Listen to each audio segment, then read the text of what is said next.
Hey up! Right, I was born 19 years after the end of World War II, and where I lived on Bilton Grange Council Estate in Hull, there were a lot of reminders of World War II. There were a lot of bombed out areas that still hadn't been regenerated. And in the rear yard of our house, 177 Parthian Road, where I was born, propped up against the French windows, there was a motorcycle. Now, it's my earliest recollection of a motorcycle. It was my dad's old hack that got him to work. At one point it had a huge enclosed Watsonian family sidecar attached to it, which had now been removed. And it just sat there languishing in the backyard, rotting away. It was hand-painted black and it was covered in rust. And it was a source of entertainment for my brothers and for all the local kids. But unfortunately, I wasn't allowed anywhere near the bike. And I didn't know what it was back then. I remember it had girder forks on the front. And to me, it seemed absolutely huge. But my mum had this fear of me either falling off it or the bike falling on me if I clambered about on it. So I wasn't allowed anywhere near it. And it sort of had this effect on me. It's a little bit like banning a child from having any access to a naked flame in the youth and then them becoming an arsonist later in life. I think because I was deprived of the joy of playing on that motorcycle, it somehow became ingrained in my mind. That bike was what started off my passion for motorcycles. And there isn't a day goes by where I don't imagine in my mind's eye that bike sitting up against the French windows at the rear of our house. Now, later on in my childhood, I saw lots of photographs of that bike with the sidecar on, and of course with it being parked up near the French windows at the back of the house with various members of my family or even people that lived down, kids that lived down our street sitting on it. And it was only later in life that I learned from my dad that it was a Royal Enfield 350. It was an ex-War Department bike. Now, I don't know whether it had seen action in World War II or not, but shortly after World War II, it had been decommissioned, civilianised, which meant it was hand-painted black over the olive drab paintwork. And my dad had bought it to get to work. Now, by the time I was born, my dad was onto his second or third car. That bike had been retired, which is why it was sitting there. Now, I was only 3 or 4 years old when it happened. I know when I was 5 we moved away from that house, but I suddenly became aware one day that the bike had gone. My dad had sold it off to someone, probably for scrap. But it's like I say, I never forgot that bike, and that's what spawned my love of motorcycles. Now, about a month ago, Royal Enfield dropped this Bullet 350 press bike off for me.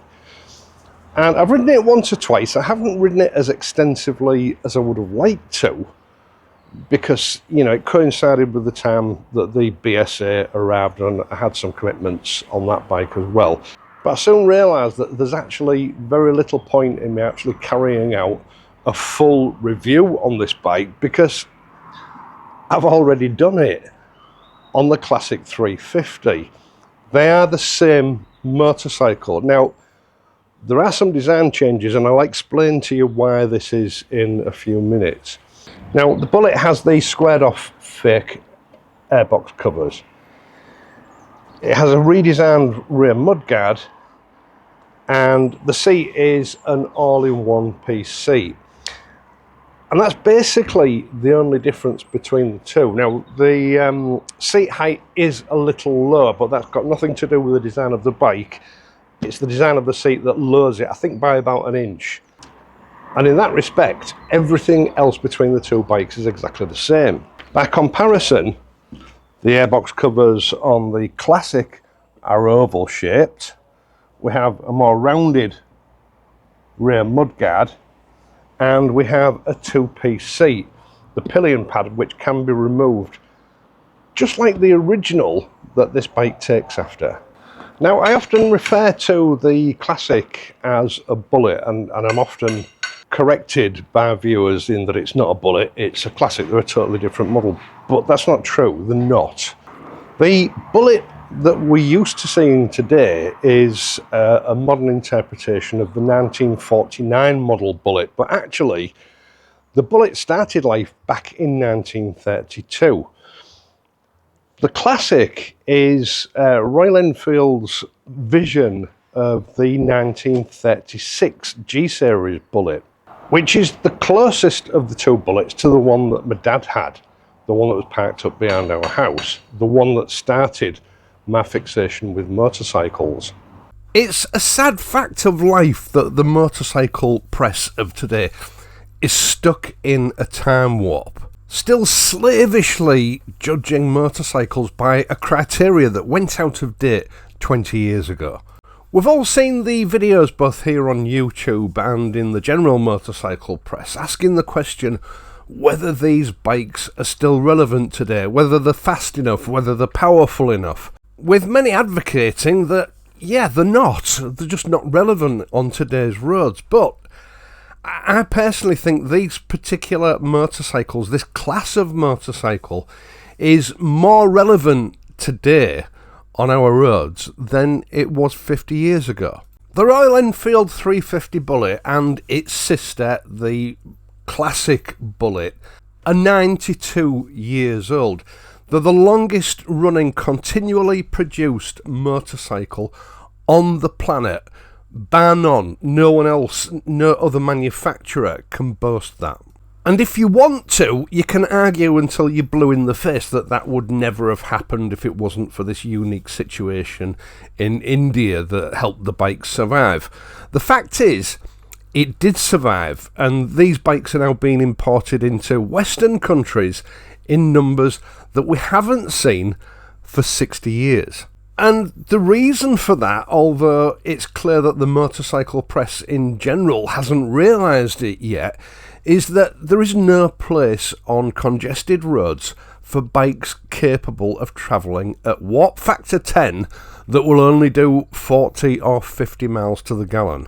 And one of the big problems that I've mentioned before are sites like YouTube, whereby people can set themselves up as expert motorcyclists, even though they are only hobby bikers themselves. Yet they still have huge influence over people's motorcycle buying decisions.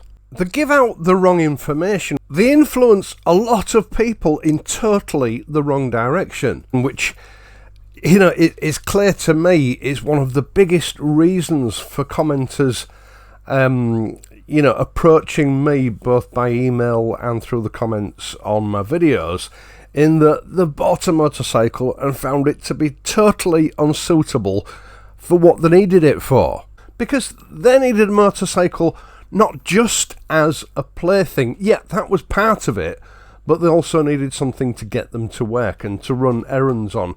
And the bike they were told to get was only a plaything, and what they ended up buying in the end was too fast, unmanageable, not particularly good in traffic, and way too expensive to run. They're actually better off continuing to run the cars. And that's where these little bikes absolutely hit the spot. And when I say these little bikes, I mean the Bullet Classic, the Hunter, and the Meteor 350s. They're all amazingly accomplished, versatile, flexible bikes. More and more over the last few years, I've seen people needing that kind of flexibility. They've got over that sort of childish requirement for something that just goes fast on a weekend. They want something that will serve to get them to work and back throughout the week, to nip to the shops and pick up groceries, or even to do a bit of light touring. Hell, forget light touring. There were two guys that did a tour of the European continent on Hunter 350s this year.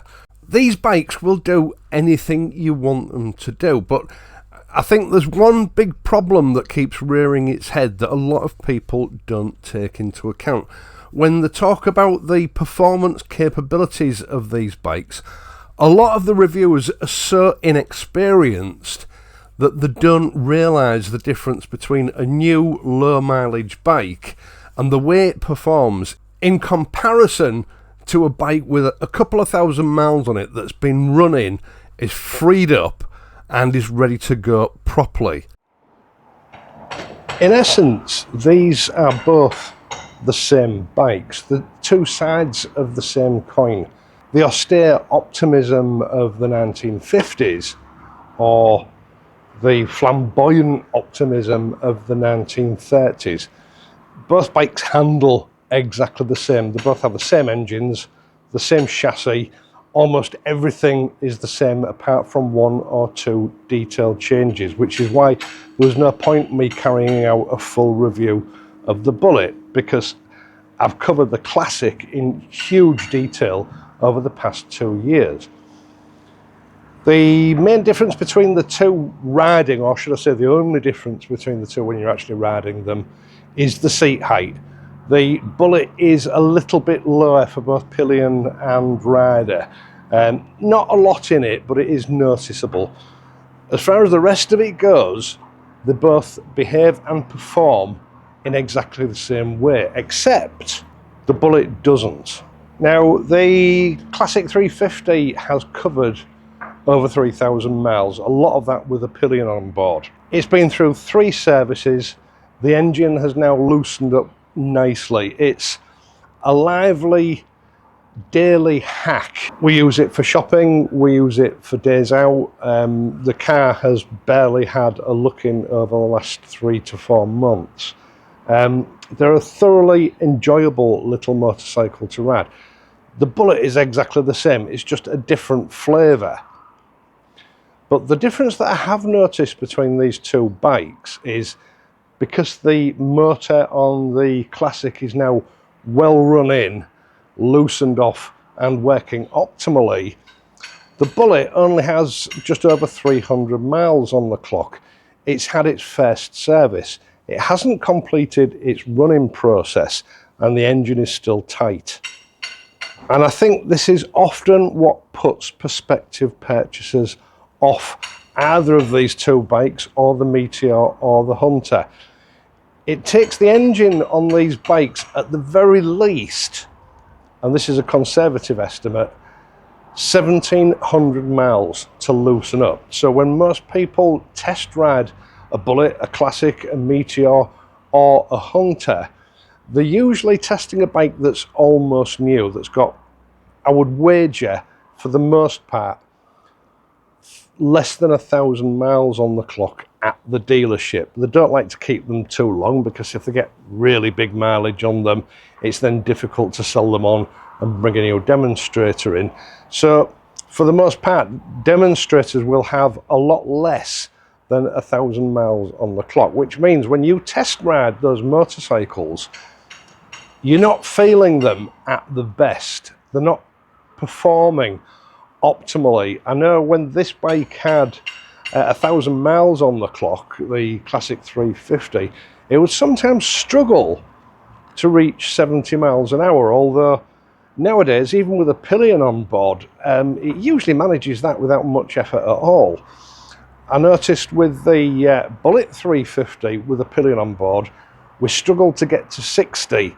And as I've said, this is because the motor is still tight. So if you're in the market for one of these bikes, bear that in mind when you test drive them. The performance that you're going to get from that demonstrator from your local dealership isn't necessarily indicative of the performance you're going to get out of that bike when you've painstakingly run it in. You've got over that frustrating period of riding around at 40 miles an hour and then 50 miles an hour, and you put some proper miles on the bike, quite a few tankfuls of petrol through it, and you've loosened that motor off until it's working optimally. You'll not see the potential of that bike until you've reached that stage. In fact, I noticed the biggest difference on the Classic at round about 2,000 miles, where not only did it loosen off a lot and perform a lot better, it also became a lot smoother, and they're not a rough bike to start with. So bear that in mind if you're looking at buying one.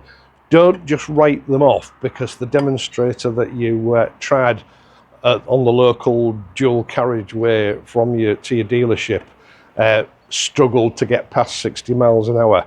That's not what these bikes are like in real life once you've got them properly and thoroughly broken in. Now listen carefully, because this bit's important, and this is where a lot of inexperienced reviewers get it wrong. They fail to take certain things into account. Now when I say inexperienced, they may well be pumping out 3 videos a week, but all those videos are conducted on relatively low mileage bikes borrowed from dealerships or importers or manufacturers or whatever. I mean, how many of them have you heard say, you know, this bike's brand new, it's got no miles on it, or it's only got 40 miles on it? They review a wide cross-section of motorcycles, not just by make, but also by engine size. And let's just say, you know, they're comparing a bike like this 350 Meteor with a middleweight bike that has perhaps, let's say, just for the sake of argument, 50 brake horsepower. Not a huge amount where horsepower is concerned, but, you know, twice the horsepower, more than twice the horsepower of this 350 Meteor. Now, the riding on the public roads, for the most part, they're constrained by the legal speed limits and the road conditions, and you have to accept that a new tight motored motorcycle is going to have its total performance inhibited by a factor of around about 10% until it's properly running and loosened up. Now, on a 50 brake horsepower bike that's probably capable of in excess of 100 miles an hour, they're never going to notice that power deficit compared to what it would be like when it's fully broken in. Because on that bike with that tight motor, it's still probably capable of about 90 miles an hour, which is something they're never going to be able to explore on the roads.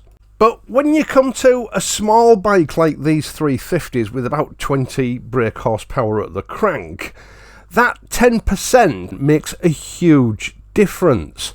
The top speed performance of these bikes, when fully broken in, can only just exceed the maximum speed limit on a motorway or dual carriageway.